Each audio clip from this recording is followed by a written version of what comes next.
ಕಸಕಡ್ಡಿಗಳನ್ನು ಪವಿತ್ರವಾದ ನದಿ ನೀರಿಗೆ ಎಸೆಯಬಾರದು.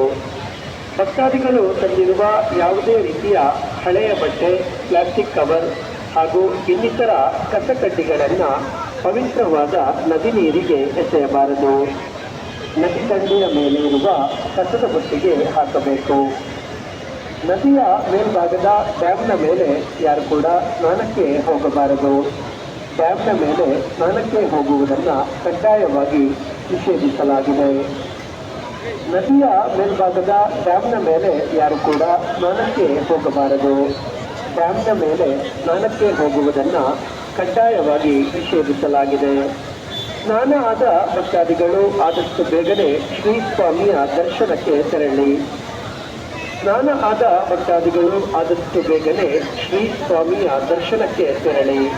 ವಾಹನ ಚಾಲಕರು ಹಾಗೂ ಮಾಲಕರ ಗಮನಕ್ಕೆ, ಪಾರ್ಕಿಂಗ್ ಜಾಗದಲ್ಲಿ ಯಾರು ಕೂಡ ವಾಹನಗಳನ್ನು ತೊಳೆಯಬಾರದು. ವಾಹನಗಳನ್ನು ತೊಳೆಯುವುದು ಕಂಡುಬಂದರೆ ಸೂಕ್ತ ಕಾನೂನು ಕ್ರಮ ಕೈಗೊಳ್ಳಲಾಗುವುದು. ಪಾರ್ಕಿಂಗ್ ಜಾಗದಲ್ಲಿ ಯಾರು ಕೂಡ ವಾಹನಗಳನ್ನು ತೊಳೆಯಬಾರದು.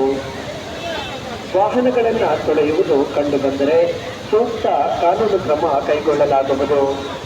ಮಹಿಳೆಯರಿಗೆ ಬಟ್ಟೆ ಬದಲಾಯಿಸಲು ಡ್ರೆಸ್ಸಿಂಗ್ ರೂಮ್ನ ವ್ಯವಸ್ಥೆ ಇದೆ. ಮಹಿಳೆಯರು ಇದನ್ನು ಉಪಯೋಗಿಸಿಕೊಳ್ಳಬಹುದು. ಮಹಿಳೆಯರಿಗೆ ಬಟ್ಟೆ ಬದಲಾಯಿಸಲು ಡ್ರೆಸ್ಸಿಂಗ್ ರೂಮ್ನ ವ್ಯವಸ್ಥೆ ಇದೆ. ಮಹಿಳೆಯರು ಇದನ್ನು ಉಪಯೋಗಿಸಿಕೊಳ್ಳಬಹುದು.